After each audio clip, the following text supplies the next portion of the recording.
Hey, and welcome back to another video. So if you read the title and if you can recognize this box, you'd know right off the bat that the phone you're about to see is a very rare and very unique phone, not to mention a very expensive phone. This is the 2005 Bang & Olufsen / Samsung Serene, a luxury fashion phone that was a collaboration between Bang & Olufsen and Samsung at the time, which in 2005 retailed for $1,275 or 1,000 euros, which is the equivalent of about $3,000 in today's money. And even today in 2024, if you want a broken one, you're going to be paying in excess of $150. But if you want one with the box in working condition, you're going to be paying something in excess of $300 to $400. This one was listed on an auction on eBay, and I won the auction for the price on screen here because nobody else bid on the auction for some reason. And I won it for the price on screen there. It's about $82 something in total. And in this video, we'll be going into the details on this phone and seeing if it actually works, because it was listed as untested. If it doesn't work, we'll try and fix it. But if it does work, we'll jump into a few other videos over the course of the following months. And even if I can fix it, and if it's broken and I can fix it, for that price, just as a display piece, makes it totally worth it. So this is the Bang & Olufsen Samsung Serene here in 2024.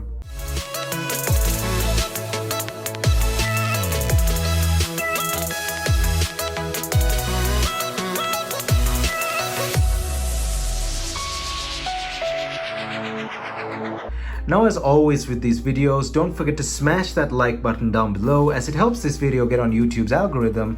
And also don't forget to hit that subscribe button down below and ring that bell notification button so you're notified whenever I upload a new video. Also, if you have any questions or comments, don't forget to leave them down in the comment section below. We can start a discussion or I can answer your questions. My social media is linked down in the description below, which includes Instagram, Discord, and X.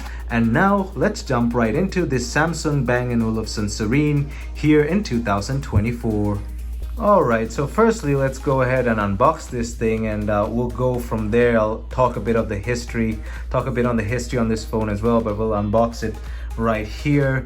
And of course, for a phone this unique, we're definitely going to do a follow-up video on it as well. So let me switch to the upper camera and we'll do a quick unboxing.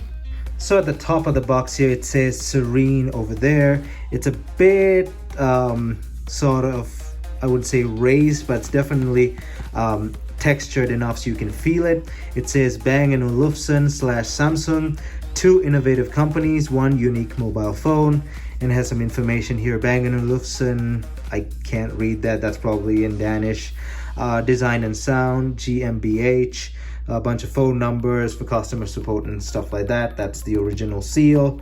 Nothing on that side, nothing on this side, nothing there. Half of the seal down there. Not going to show you the bottom, that's just the IMEI number and all the other stuff, just seal numbers and stuff. Opening the box right here. Bunch of manuals that are just gonna flop out like that. I noticed that earlier. Probably had some sort of retainer there to retain these manuals, but they just plop out now. We have Biocom Serene battery replacement. This is how to replace a battery on the phone, and you may be wondering, what the hell is Biocom? Biocom is sort of the term they used for their older collaborations. I know they collaborated with Ericsson in the 90s. Bang & Olufsen collaborated with Ericsson in the 90s and made a phone called the Biocom 9500 or something like that. That phone also, I think, was their first or second collaboration. They did another collaboration. We'll get into that in a bit. So they still use the Biocom name in 2005. I see their Biocom Serene Samsung. It's also known as the Samsung E910. If I'm wrong, I'll change it up here, but I think it's called the Samsung E910 as well. So that's how you change the battery. There's a little tool-like thing. You unscrew the sides, and I'll show you all of that. I think this came with that tool as well. And yeah, so quite an interesting phone. And if you didn't already recognize the aesthetic here, Bang & Olufsen is a very simple industrial design. That's how they work. All their products, their speakers, their landlines, they do make land phones. I think they make lampshades and stuff and like other home decor. And it's all very simplistic, very industrial, simplistic, minimalistic. If you know Bang & Olufsen, you know that's their design aesthetic, and that's this phone as well, as you'll see in a bit. User manuals and stuff, like very fancy. So apparently it came with like a earpiece thing. Oh, here's some of the other speakers they make. Very industrial looking, as you can see. Home theater system, sort of. Very, very industrial, sort of like, I don't know how to put it. Industrial is the only word I can put it. Simplistic industrial. Another manual, probably in a different language. Let's put that over there. And the phone is right here. Let's keep that to the side for a minute, because I think it came with a charger. This is where the charger used to sit, and you'll see the charger is actually a dock. I don't think everything is included in this box, but for that price, I'm not complaining. So there's the charger, and I've seen this in other demos before. The chrome charger dock thing with the speaker built into the side there. This is quite fancy, and I'll explain in a bit. It gets pretty fancy. For 2005, this phone had weird features that other phones didn't have, that didn't make sense, but made sense for this phone. There are those little tools I spoke about. There's two of them. You hang them on your keychain, so if you need to take the battery off. I'll show you all of that in a bit. Bang & Olufsen, Samsung. So these are the Samsung manuals. The other ones were straight up Bang & Olufsen manuals. Still minimalistic, almost Apple-like. And even the keypad on this thing, I'll show you, it's sort of like an iPod scroll wheel sort of thing. Almost Apple-like, simple, industrial. Spec sheet. There you go. Designer is a guy called David Lewis. He's the guy that designed this phone. There you have your specs. Is it in English? Nope. I think it's in whatever, Dutch, Danish, whatever. You can pause it and read it. Those are your specs. They're pretty, even though it's in a different language, you can still read the numbers off it. So weight, dimensions, battery, stuff like that. Is that USB? It says WAP. No, WAP 2.0. Okay. Let's put all of that stuff back and jump to the star of the show here, which is this phone. Quite roughed up. I mean, for that age, you can't expect. I saw the photos and I'm like, you know what, it's fine. For that price, I'm not complaining. It's got the sticky rubber going on, so I can definitely stop it from going there by keeping it in a better temperature, and where I keep all my other phones, especially those old Motorola flip phones that have that sticky rubber thing that happens over time. But the body is, I think it's metal. No, it's plastic. It's got a metal hinge here, but yeah, definitely a very unique phone. This is actually motorized. It helps you close it, and also when it's sitting on its dock, if you get a call, this thing auto opens by itself. It's pretty neat. I won't be able to do that on camera because I don't think I'll find a SIM that'll work with this phone. But if you call this thing and it's sitting on its dock closed, it will open like that. Pretty neat. But yeah, we'll try and demo most of the unusual stuff on this phone in the full review video. But in this video, I'll try to compress it and we'll see if this thing works in the first place. Alrighty, so let's take a look at the charger here. Basic Samsung charger, as a matter of fact, this end at least, but then it goes into that, which is the dock charger for this phone. But yeah, this part is just simple Samsung, as you can see, travel adapter, and it's fixed in there, so it's not like replaceable or anything. Let me just go ahead and plug this in, and of course it has different kind of plug there. I think European square, I'm not sure. It's the round kind of plug, but luckily I have an adapter, so let's go plug that in. And this chrome thing is pretty nice, by the way. I really like it. Let's keep it like that. Grab the phone here, and there is a little dough-like thing protecting the proprietary port there, and it should just slide right in. Oh, it works. Nice. Okay, so the battery's charging, the lights are on there. Alrighty, so it's already worth the money. It turns on. That already is worth way more than the $80-ish I paid for it. I don't know if the battery will hold a charge, but I don't really care. But we gotta, as I remember, you gotta put a SIM card in this thing. I watched a few videos about this thing, and surprisingly, the two tools that did come with this thing originally are still in a bag. I know that they have never been used because whoever used this phone used a screwdriver or something to take that apart, or his keys. I'm 100% sure it was the keys, even though this can go in a key ring, as you can see there. The previous owner never really thought about that and just took the keys straight to that, and has actually damaged it over there, as you can see. Kind of stupid. I mean, just read the manual, come on. But yeah, it is what it is. And these go like that, and they turn. They should not be overly tight. If you use a screwdriver or your keys on this, I mean, come on, seriously, just read the manual. It should just tell you how to open this up. But yeah, no common sense even back then, let alone these days. So there we go. It opened up pretty neatly, and I think you're supposed to just, yep, there we go. It just comes off like that. There we go. Nice. Then we have the battery there. Let me take a closer look at the battery. Definitely proprietary Bang Olufsen Samsung standard battery, made in Korea. Let me cover up the IMEI and serial number there. Bang & Olufsen Samsung model Serene. There we go, E910. Yep, I was right. It is the Samsung E910. E910 GSMH. E910 GSMH, rated at 3.7 volts, 700 milliamp hours. Blah blah blah blah blah. Made in Korea by Samsung. No expansion slot, just the SIM card slot there. So no expansion for memory cards. Let me go ahead and slap on a SIM card. We'll just use a simple old AT&T SIM card that doesn't really work, and it's a full-size SIM card, by the way. It doesn't work anymore, but it doesn't have to. And slide that in. We'll slap on the battery again here. Okay. Grab the cover. Make sure it seats properly. Come on, there we go.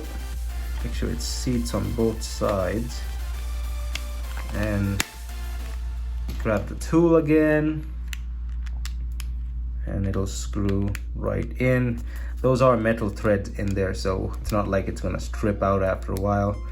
Pretty decent quality for a phone, but then again, it's a fashion phone. It was overpriced to begin with, just like a lot of the fashion phones at the time, but it is what it is. Let's put it on its dock, see if it charges, and see if it goes in the menu. I don't really need it to charge, as you can see. It has that, it runs off the power like that, and this is open, so I can just use it like that. Let me flip down here, bring it closer. There we go. Zoom in, as a matter of fact, or I'll just lift it up like that. Let's go ahead and actually, I'll bring it up like that. Let's go ahead and power it on. I think it flips to the side. There we go. That's the power on. And welcome to AT&T Wireless. Okay, so it recognized the SIM card. Searching. Nope, you're not gonna find a signal, buddy. That SIM card's been dead forever. Nope, don't bother. And I think this is the menu. Yep. So you can't center click it, but you can definitely click up, down, left, and right. It is just like an iPod scroll wheel, as you can see there. Messages, camera, and yes, this thing has a tiny camera over there, 0.3 megapixels. We'll go into all of that in the full review. It's got a little browser too. It's a web browser at 2G speeds. It is what it is, but it has one. organizer, library, phone book, call log, application settings, and so on. So I'll leave it to charge for a bit here, and then we'll get back. I want to also just see if there's any other personal information on this phone that I don't want to accidentally run into and then have to edit it out, because I don't want to put the personal information of the previous owner out. I might as well just go erase all of that stuff. In the future, of course, I'm gonna wipe this phone entirely, and I'll also leave this thing to charge for a bit. I want to try out something cool. When it's on the dock, when it's got power, actually, not on the dock, if it's just got power in general, there is a motor inside here that helps you. If you push up, come on, it automatically should activate, but maybe the motor's dead. I don't know. There is a small motor that helps. The thing just goes up by itself, and when you get a call, the motor actually flips it down. Now when you get a call to that whatever number you have on there, it'll start ringing, and this will slowly flip down. There's an assist as well to flip it up, but maybe the motor is fried. I don't know. But we'll give it a few minutes on the charger. I'll mess with it off camera and be right back.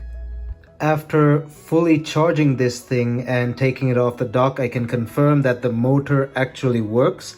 Let me demonstrate by opening it here. And now closing it. One more time. You just give it a slight... There you go. Just a slight push and a slight push down, and it closes. Honestly, pretty neat. Sort of a gimmick, but still pretty neat. Alright, so I messed with it for a while, and I've got the hang of it, especially with this scroll wheel and all of that stuff. There were some photos on it, and from what I can tell, the previous owner of this phone was definitely balling by the venues and stuff in the photos. I can tell right off the bat. I mean, to afford a phone like this, you should have a lot of money to just throw away, because this is not really a functional phone as a whole. It's more of a gimmick.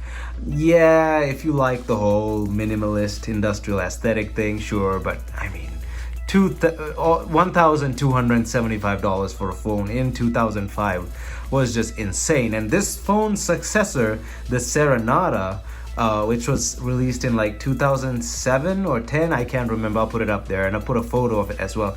The Samsung Bang Olufsen Serenata, which is a much nicer phone, by the way, that thing retailed for $2,000. So yeah, that phone's even rarer than this, by the way. Getting your hands on one of those is almost impossible unless by chance. That phone got better reviews as well, but then again, they were still sort of gimmicks, more focused on music and just this industrial-like design. Yeah, so pretty simple stuff. I never even tested if the camera works. Let's actually try that. Multi-shot, night shot, go to photos. Cannot access camera in tablet mode. Okay, so I put this thing in tablet mode. Phone settings, let's get it out of tablet mode. There we go. Off. Okay, so in tablet mode, when tablet mode is off, what they call tablet mode, it's sort of upside down. I don't get it. You can, the display is down like that, but then the keypad is up. When tablet mode is turned off, it's the other way around, as you can see. And then only could you get the camera and stuff to work. I don't know why. It's not very user-friendly. Cannot access the camera in tablet mode. Come on. Release the phone from the charger. Okay, so I think it's more of the charger than the tablet mode. Web browser, organizer, library, blah, blah, blah. Let's get rid of this tablet mode. Do not like it upside down. It's kind of lame, but I don't know. No idea. Come on, go back. There we go. Any key answer, tablet mode. Auto open, I'll discuss that in a bit. Okay, rotating, there we go. Back to normal, if you call that normal. Then let's go down again. I really want this motor rotate function to work. So under phone settings again, auto open. So that means that when you get a call, this thing will auto open like that. But it also should help just auto close. I don't know if there's a mode it has to be under, or it should be off the charger for that. But I know for a fact, I've seen videos, it helps. You just give it a little nudge like that and it'll auto close, which I think is pretty dope. But there's a chance the motor's also fried, so it is what it is. Again, very minimalistic there. Sound settings. I don't know how the speaker on this thing works. I can't see a speaker. Apparently there's a pull-out speaker somewhere. Let's see. Where is the speaker?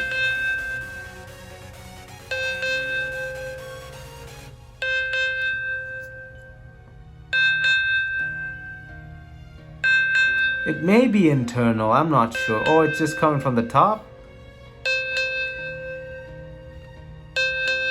I don't know, it doesn't seem like it. I'm not sure. That's something we'll have to look into in the full retro style review video, and you can best bet I'm gonna be doing a video on this absolutely silly looking thing. But of course, I'm definitely gonna do more research into this thing before making that full retro style review video. But as far as this video goes, there's nothing else I can say about this thing. We'll have to wait and see a few more hours on the charger until it's, I guess, done charging, to see if it'll even hold a charge, and you'll know about that in the full retro style review video, so definitely stay tuned for that. But as far as this video goes, thanks for watching, and I hope you enjoyed this video on this very unique phone. Definitely stay tuned for the full retro style review video on this thing. It's gonna be fun because there's just so much stuff to get into detail on this phone, and I hope I can get that silly motor thing to actually work. We'll give that a try for sure. But as far as this video goes, thanks for watching, and I hope you enjoyed this video. Don't forget to leave a big thumbs up on the like button down below, as it helps this video get on YouTube's algorithm. And also don't forget to hit that subscribe button down below and ring that bell notification button so you're notified whenever I upload a new video. Also, if you have any questions or comments, obviously, regarding this silly, obscure, weird, whatever you want to call it, phone, definitely leave them down below. We can start a discussion, or I can answer your questions. My social media is also linked down in the description below, which includes Instagram, Discord, and X. Thumbs up, and I'll see you guys in my next video.